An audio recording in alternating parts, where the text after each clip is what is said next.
ஹரே ராமா ஹரே கிருஷ்ணா. கற்பூர காலை வணக்கம். இன்று நாம் காணவிருக்கும் ஸ்லோகம், பாடல், ஆன்மீக கதை வழங்குபவர்கள் பாஸ்கரா கற்பூரம். பூஜைக்கென்றே புத்தது பரிசுத்தமான பாஸ்கரா கற்பூரம் மற்றும் சாம்பிராணி வகைகள், சேலம். இன்றைய ஸ்லோகம்: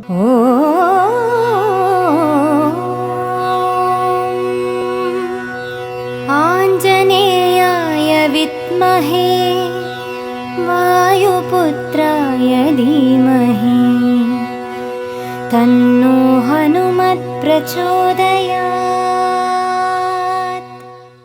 இன்றைய பாடல்: ஆறுமுக வேலாய மயாள வந்த பாலா, ஆறுமுக வேலாய மயாள வந்த பாலா, ஏறுமயில் ஏறி விளையாடி வரும் வேலா, ஏறுமயில் ஏறி விளையாடி வரும் வேலா, தென்பழனி வேலா சிவ சண்முகனே பாலா, தென்பழனி வேலா சிவ சண்முகனே பாலா, ஆறுமுக வேலாய மயாள வந்த பாலா, சூரபத்மனை வென்ற செந்தில் வடி வேலா, சூரபத்மனை வென்ற செந்தில் வடி வேலா, சுப்பிரமணிய பாலா எங்கள் சுவாமி மலை வேலா, சுப்பிரமணிய பாலா எங்கள் சுவாமி மலை வேலா, குரவள்ளி நாயகனே விராலிமலை வேலா, குரவள்ளி நாயகனே விராலிமலை வேலா, குருநகையை அள்ளி வீசும் குமராவடி வேலா, குருநகையை அள்ளி வீசும் குமராவடி வேலா, ஆறுமுக வேலா எமையாள வந்த பாலா, ஆறுமுக வேலா எமையாள வந்த பாலா. இன்றைய ஆன்மீக கதை. ஹரே ராமா ஹரே கிருஷ்ணா. இன்று நாம் பார்க்கவிருக்கும் ஆன்மீக கதை சொர்க்கம் நரகம். ஒரு ஊர்ல ஒரு செல்வந்தர் வாழ்ந்து வந்தாரு. அவரு நிறைய தவறுகளை செஞ்சிட்டு இருந்தாரு. என்ன தவறு செஞ்சாலும் நம்ம இறந்ததுக்கு அப்புறம் கூட நம்ம ஏதாவது சரி கட்டி சொர்க்கத்துக்குள்ளே போயிடலாம் அப்படின்ற ஆசையில் இருந்தார். ஏன்னா பூலோகத்தில் பணத்தை வச்சு எதையும் வாங்கிடலாம் அப்படின்றதுனால மேலோகத்திலையும் பணத்தை வச்சு வாங்கிட முடியும் அப்படின்னு நினைச்சாரு. ஒரு நாள் அந்த செல்வந்தர் செத்தும் போனாரு.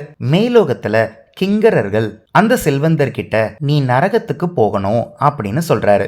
அதுக்கு அந்த செல்வந்தர் முடியவே முடியாது, உங்களுக்கு எவ்வளோ காசு வேணாலும் நான் தரேன், என்னை சொர்க்கத்துக்கு அனுப்புங்க அப்படின்னு சொல்றாரு. அதுக்கு கிங்கரர்கள், இங்க காசெல்லாம் செல்லுபடி ஆகாதுப்பா, நீ செஞ்ச தர்மம் மட்டுமே செல்லுபடி ஆகும் அப்படின்னு சொல்றாரு.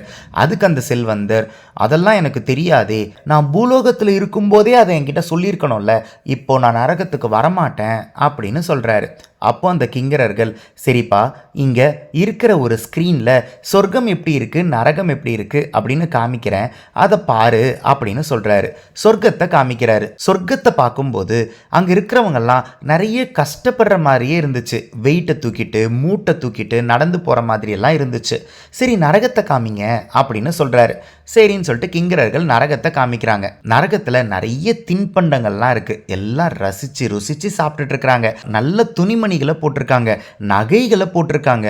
செல்வந்தர் நரகத்தை பார்த்துட்டு, இது என்னது ஆச்சரியமா இருக்கு, நரகம் தான் நல்லா இருக்கு, நரகத்துல இருக்கிறவங்க தான் சந்தோஷமா இருக்கிறாங்க, சொர்க்கத்துல இருக்கிறவங்கலாம் ரொம்ப கஷ்டப்பட்டுட்டு இருக்கிறாங்க, நல்ல வேலை நம்ம காசை கொடுத்து சொர்க்கத்துக்கு போயிருப்போம், ஆனா நரகத்துல இருக்கிறவங்க தான் சந்தோஷமா இருக்கிறாங்க, நம்ம பேசாம நரகத்துக்கே போயிடுவோம் அப்படின்னு சொல்லிட்டு கிங்கரர்கள் கிட்ட நான் நரகத்துக்கே போறேன் அப்படின்னு சொல்றாரு. கிங்கரர்களும் சரி வாப்பா அப்படின்னு அந்த செல்வந்தரை கூட்டிக்கிட்டு நரகத்துக்கு போறாரு. நரகத்துக்கிட்ட போன உடனே நரகத்துக்குள்ள அந்த செல்வந்தரை தள்ளி விட்டாங்க. தள்ளி விட்ட உடனே அந்த செல்வந்தர் ஒரு முள் படுக்கை மேலே விழுந்துட்டாரு. முள் படுக்கை அவரை ரொம்பவே குத்துச்சு. எந்திரிச்சு சுதாரிச்சுக்கிட்டு அந்த முள் படுக்கையிலேருந்து கீழே இறங்கி, அம்மா அப்பா எனக்கு ரொம்ப வலிக்குது, யார் என்ன இந்த முள் படுக்கையில மேலே தள்ளி விட்டது அப்படின்னு சொல்லிட்டு அந்த பக்கமாக திரும்பினா அந்த பக்கம் நெருப்பிலேயே உருவான ஜமக்காலம் இருந்துச்சு. இந்த பக்கம் கால் வச்சா நெருப்பில் உருவான ஜமக்காலம், இந்த பக்கம் கால் வச்சா முள் படுக்கை, எந்த பக்கம் கால் வைக்கிறது அப்படின்னு தெரியாமல் இருக்கும்போதே மேலே இருந்து கற்கள் எல்லாம் மழையா பெஞ்சுது. அதே இடத்துல நின்னா அந்த கல்லெல்லாம் ஒன்னொன்னா அவன் மேல விழுந்துகிட்டே இருக்கும். இந்த பக்கம் போனா முள்படுக்கை, அந்த பக்கம் போனா நெருப்பு ஜமக்காலம். என்ன பண்றதுன்னு தெரியாம யாராவது வாங்கல, என்னால முடியல அப்படின்னு கத்தும்போது அங்க 2 கிங்கரர்கள் வராங்க. அந்த 2 கிங்கரர்கள் கிட்ட இந்த செல்வந்தர், என்னப்பா இது நரகம் இப்படி இருக்குது, கொஞ்ச நேரத்துக்கு முன்னாடி 2 கிங்கரர்கள் எனக்கு வீடியோ போட்டு காமிச்சாங்க, நரகம் எப்படி இருக்கும் சொர்க்கம் எப்படி இருக்கும்னு. நரகத்தில் இருக்கிறவங்க ரொம்ப சந்தோஷமா இருந்தாங்க, அதனால தான் நான் நரகத்தை தேர்ந்தெடுத்தேன். நரகம் என்னடானா இப்படி இருக்கு அப்படின்னு சொல்றாரு. அதுக்கு அந்த கிங்கரர்கள், ஓ அப்படியா, அது ஒன்றும் இல்லைங்க, அவங்க 2 பேர் இந்த நரகத்தோட மார்க்கெட்டிங் டிபார்ட்மெண்ட்காரங்க, அதனால தான் இந்த நரகத்துக்கு ஆள் கூட்டிகிட்டு வரணுன்றதுக்காக இப்படியெல்லாம் செஞ்சு மார்க்கெட் பண்ணுறாங்க, அந்த வீடியோவில் இருக்கிறதெல்லாம் உண்மை இல்லை அப்படின்னு சொல்கிறாரு. சொன்ன உடனே செல்வந்தர் தலை மேலே கையை வச்சுக்கிட்டு சோகத்தோட நரகத்துக்குள்ளே என்ட்ராரு. நம்மளோட வாழ்க்கையில் எத்தனையோ பேர் நம்மளை சந்தோஷமான விஷயங்கள் அப்படின்னு கெட்ட விஷயங்களை காமிச்சு பிரெயின் வாஷ் பண்ணுவாங்க. ஆனால் எப்பெல்லாம் கெட்ட விஷயங்களை பார்க்குறோமோ அதெல்லாமே நரகத்தில் வேலை செய்கிற மார்க்கெட்டிங் டிபார்ட்மெண்ட்டோட வேலை அப்படின்னு நம்ம தெரிஞ்சுக்கிட்டோம்னா நம்ம அந்த பக்கம் திரும்பாமல் தர்ம வழியில் நடந்து நல்லது செஞ்சு சொர்க்கத்துக்கு போகிறதுக்கான வழியை பார்க்க முடியும். உங்களுக்கும் புரிஞ்சிருக்கும் நினைக்கிறேன். இன்று நாம் பார்த்த ஆன்மீக கதை சொர்க்கம் நரகம். இந்த கதை உங்களுக்கு பிடிச்சிருந்ததுன்னா இந்த வீடியோவோட கமெண்ட் பாக்ஸில் கற்பூர காலை வணக்கம் அப்படின்னு பதிவிடுங்க. நாளை இன்னொரு ஆன்மீக கதையில உங்களை சந்திக்கிறேன். ஹரே ராமா ஹரே கிருஷ்ணா. பூஜைக்கென்றே புத்தது பரிசுத்தமான பாஸ்கரா கற்பூரம் மற்றும் சாம்பிராணி வகைகள் Salem. ECG cards, Ramayana Mahabharata playing cards. Ramayana மகாபாரதத்திலிருந்து 108 கேரக்டர்ஸ் பத்தி நீங்க நிறைய விஷயங்களை தெரிஞ்சுக்கணும்னா இந்த ப்ராடக்ட் உங்களுக்கு தான். இது ஒரு பிளாஸ்டிக் பிளேயிங் கார்ட்ஸ். ஒவ்வொரு கார்டையும் இண்டிவிஜுவலா ஸ்கேன் பண்ணி அந்தந்த கார்டுல இருக்கிற கேரக்டர் பத்தி யூடியூப்ல தெரிஞ்சுக்கலாம். ஒவ்வொரு குழந்தைங்களும் கத்துக்கிட்டே விளையாடலாம், விளையாடிக்கிட்டே கத்துக்கலாம்.